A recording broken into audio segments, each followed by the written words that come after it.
Hello my dear student, आज हम class 10 का अरिथमेटिक प्रोग्रेशन क्वेश्चन नंबर 3 का 7, 8, 9 और 10 ये 4 क्वेश्चन डिस्कस करेंगे। पिछली वीडियो में हमने 6 तक डिस्कस किया था, तो ये बहुत इजी प्रोसेस है। तो जो कैसे करते वो वाला डायरेक्टली हम यहाँ डायरेक्ट क्वेश्चन दिया हुआ है, क्योंकि ये वाला क्वेश्चन पे देखो क्वेश्चन है मतलब इन लैंग्वेज फॉर्म पे दिया है, लेकिन इसको शॉर्ट फॉर्म पे यहाँ दिया था। तो वही है क्वेश्चन, अगर यहाँ तक 1 से 10 तक अच्छी तरह से कर लोगे तो बाकी जो क्वेश्चन है वो इजी हो जाएगा। तो देखो क्वेश्चन नंबर 7 जो है, क्वेश्चन क्या लिखा है कि गिवन a इक्वल टू 8, इसमें a का फर्स्ट टर्म का वैल्यू दिया हुआ है an, nth टर्म जो है nth टर्म है 62 और sn sum of nth term मतलब nth टर्म जितना टर्म है इन सब का सम है 210। हमें n निकालना होगा और d निकालना है, मतलब नंबर ऑफ़ टर्म और d निकालना है। तो वो कैसे करते देखो यहाँ, तो यहाँ जो है वो हमने पहले लिख दिया कि a का जो वैल्यू है वो 8 था, n का वैल्यू है 62 और sn का है 210। हमें क्या निकालना है, हमें n निकालना है, और d निकालना है। ठीक है, जो दिया हुआ है वो गिवन है n। तो n का जो फार्मूला है n 62 था, n का फार्मूला है प्लस n-1d। ठीक है, इसमें गिवन जो है a का वैल्यू गिवन है, तो a का वैल्यू हम डायरेक्टली पुट कर दिया। इसको उस साइड पे लेके गए तो माइनस हुआ, दैट इज 654। अब ये हुआ एक क्वेश्चन, मतलब n-1d इक्वल टू 54।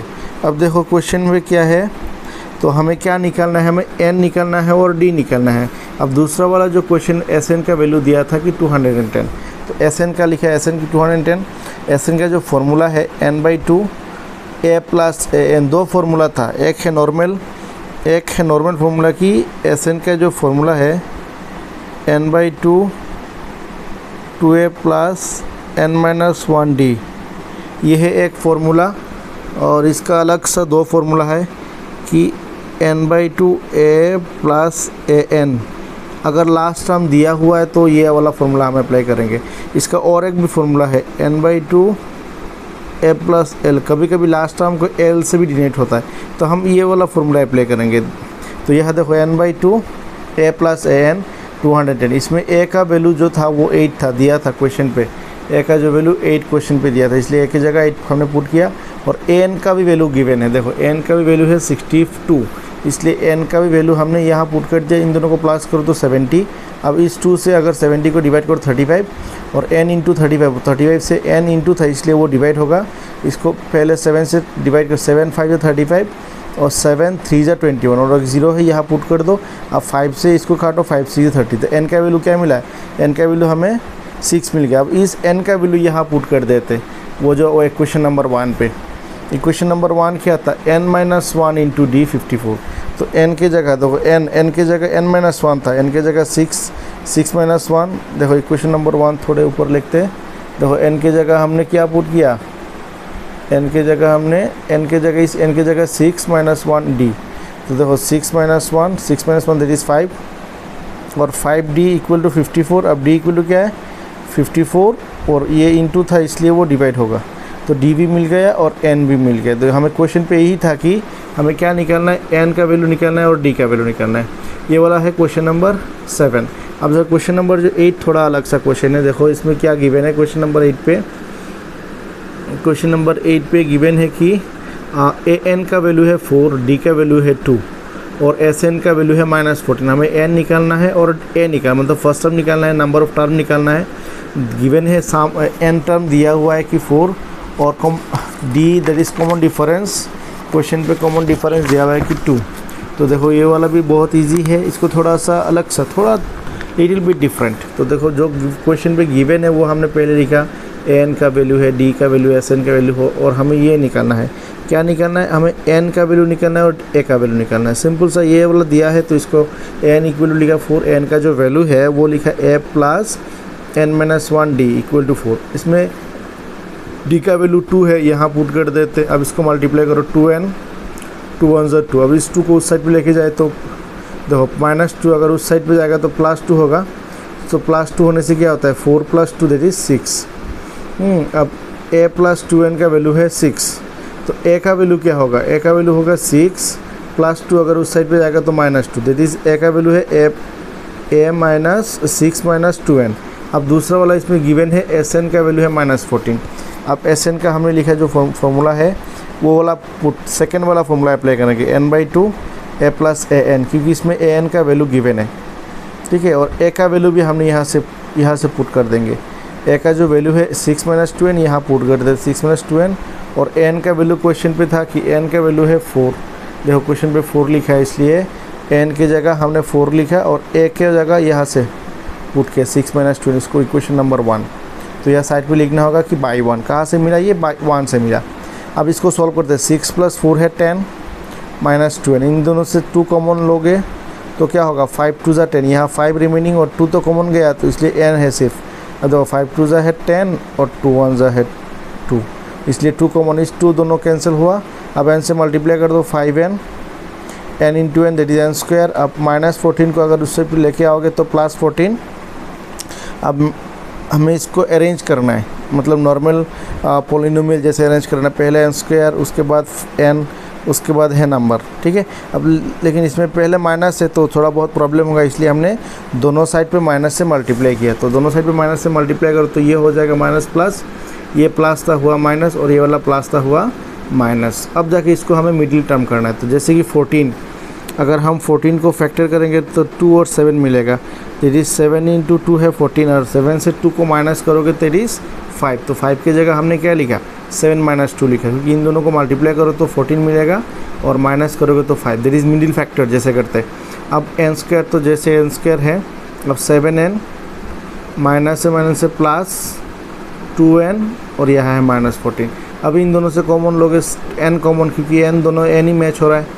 तब जाके यहाँ एक 7 लेफ्ट, और सॉरी यहाँ एक n मिला लास्ट, और माइनस यहाँ n तो कॉमन गया 7। इन दोनों से अगर 2 कॉमन लोगे तो n रिमेनिंग, और 7 × 2 = 14, 7 है रिमेनिंग, यह है माइनस। अब इन दोनों से देखो सेम ब्रैकेट, एक को कॉमन लेते तो रिमेनिंग n + 2 है बाकी। अब आइदर और यूज़ करो, आइदर ये वाला 0, तो इसमें से n = क्या मिला? 6 7 मिला, -7 अगर उस साइड पे जाएगा तो ये वाला माइनस। तो n का वैल्यू कभी भी नेगेटिव नहीं होगा, तो n नेवर भी नेगेटिव, इसलिए n का वैल्यू है 7। n का वैल्यू क्या मिला? अब इस n का वैल्यू हमें यहाँ पुट करना है, जो a का वैल्यू हमने लिखा था ना, a = 6 - 2n, यहाँ n का वैल्यू पुट करेंगे तब जाके हमें a मिल जाएगा। ये इक्वेशन नंबर 1 था। अब फ्रॉम इक्वेशन नंबर 1 पे पुट करना है। 1 क्या था? a = 6 - 2n, वही था ना। अब n के जगह हमने 7 पुट करना है, तो n के जगह 7 पुट करेंगे तो ये वाला 7, तो 7 × 2 = 14, 6 - 14 दैट इज़ -8। तो a का जो वैल्यू वो मिला -8, तो हमें वही चाहिए, n का जो वैल्यू वो चाहिए, और a का वैल्यू -8 मिला। अब क्वेश्चन नंबर 9 देखो, इसमें क्या लिखा है क्वेश्चन नंबर 9 पे, वो बहुत ईजी है क्वेश्चन 9 और 10, कि a का वैल्यू है 3 और n का वैल्यू है 8। s मतलब यहाँ Sn नहीं दिया, सिर्फ s दिया। इसका मतलब ही है जितना टर्म है उसका साम, मतलब जितना भी यहाँ टर्म है n का 8, मतलब 8 टर्म का साम है 192। हमें d सिर्फ निकालना है, तो जो गिवन है वो हमने लिखा, देखो यहाँ कि a का वैल्यू है 3, n का वैल्यू है 8, मतलब 8 टर्म है यहाँ इस AP में। टोटल कुल मिला के 8 टर्म है, और हर एक टर्म का साम है 192। हमें d निकालना है, कॉमन डिफरेंस निकालना है। तो जो दिया हुआ है कि गिवन Sn s = 192, तो Sn का जो फॉर्मूला है n/2, देखो यहाँ an नहीं था, इसलिए पहला वाला फॉर्मूला हमने अप्लाई किया, n/2 2a + n - 1d, और इसका जो वैल्यू है वो 192, इसलिए 192। अब यहाँ जो वैल्यू है वो पुट कर देंगे। a का वैल्यू 3 है, तो यहाँ a की जगह 3, n का वैल्यू है 8, तो n की जगह हमने 8 पुट किया। तो बाहर भी n की जगह 8 पुट करना होगा, तो 2 से अगर 8 को काटोगे तो 4 मिलेगा, और यहाँ 3 × 2 = 6, और 8 - 1 दैट इज़ 7, और d तो इसके साथ पे है ऑलरेडी। तो ये था इनटू, इसलिए ये हो जाएगा डिवाइड, तो 4 हो गया डिवाइड। 4 से अगर इसको डिवाइड करोगे तो 4 × 4 = 16, यहाँ रिमेनिंग है 3 अगर यहाँ पुट करोगे 32, सो 4 × 8 = 32, दैट मीन्स 4 से 192 को डिवाइड दैट इज़ 48। अब 6 को उस साइड पे लेके जाओ, क्योंकि ये नंबर है, ये भी नंबर है, तो 7d = क्या है 48 + 6, अगर उस साइड पे जाएगा तो -6, तो इसको माइनस करोगे दैट इज़ 42 मिलेगा। अब ये था इनटू, इसलिए ये हो गया डिवाइड, और 7 से 42 को डिवाइड करोगे तो 6, दैट मीन्स d का जो वैल्यू था वो हुआ 6। हमारा क्वेश्चन है find the value of D, तो हमारा डी मिला क्या 6। अब जाके क्वेश्चन नंबर 10 जो है, देखो एल मतलब लास्ट टर्म, इसमें वेरी शॉर्ट टर्म दिया हुआ है कि लास्ट टर्म है 28, जिसको हम ए एन भी लिख सकते हैं, ठीक है। तो एस मतलब साम ऑफ nth टर्म, जितना टर्म है उस सब का साम है 144, और देयर आर टोटल 9 टर्म, दिया हुआ है कि n है 9, तो हमें क्या निकालना है, फाइंड द वैल्यू ऑफ ए। देखो ये हमने लिखा कि जो गिवन है एल का जो वैल्यू है वो लिखा कि एल इक्वल टू 28, एस मतलब साम, टोटल साम है 144, एन मतलब टोटल नंबर ऑफ टर्म कितने हैं 9, हमें क्या निकालना है, ए का वैल्यू निकालना है। सिंपल सा जो दिया हुआ है वो पहले लिखेंगे, उसका जो फॉर्मूला है वो n/2 a plus L, L वाला लास्ट टर्म जो फॉर्मूला है हमने पिछले क्वेश्चन नंबर 7 पे लिखा था, जो फॉर्मूला 3 था, 2 था कि n/2 a plus 2a plus n-1 D, ये एक था एस एन का फॉर्मूला, और दूसरा वाला था कि n/2 a plus A N, और एक था कि n/2 a प्लस एल, ये वाला लास्ट एल, तो ये वाला फॉर्मूला हमें अप्लाई करेंगे यहाँ एस एन की जगह, n/2 a plus l last term, a का वैल्यू नहीं है, एल का वैल्यू है, एन का भी वैल्यू है, देखो एन का वैल्यू है 9 और एल का जो वैल्यू है 28, तो यहाँ पुट कर देते हैं एल की जगह 28 और एन की जगह हमने 9 पुट किया। अब जाके ये वाला इंटू था ना, तो ये थोड़ा बहुत हम यहाँ थोड़ा शॉर्टकट करेंगे, कैसे, ये नीचे था, इसको अगर क्रॉस मल्टीप्लाई करो तो ये होगा इसके साथ इंटू, और 9 ऊपर है ना, 9 होगा नीचे डिवाइड, तो देखो यहाँ 9 ऊपर था, 9 हुआ डिवाइड, और 2 नीचे था, 2 हुआ उसके साथ इंटू। अब 9 से इसको डिवाइड करो, 9 1 ज़ा 9, यहाँ 5 था, 14 से 9 माइनस करो तो 5, 5 4 54, 9 6 ज़ा 54। अब 16 इंटू 2 है 32, अब 20 को उस साइड पे लेके जाओ, माइनस होगा, देन ए का वैल्यू मिला 4। ये था क्वेश्चन नंबर 10 का जो क्वेश्चन आंसर, तो ये बहुत ईजी था। नेक्स्ट वीडियो में हम बाकी जो क्वेश्चन है 4 से लेके बाकी जो क्वेश्चन एक एक करके डिस्कस करेंगे। So thank you everyone for watching this video, and अगर कोई डाउट है कुछ क्वेश्चन पे, अगर कुछ दिक्कत है तो कमेंट्स बॉक्स में लिखना, ठीक है। और अगर वीडियो में नए हो तो आप ज़रूर सब्सक्राइब करना और अपने दोस्तों में भी ये वीडियो शेयर कर देना। So thank you everyone.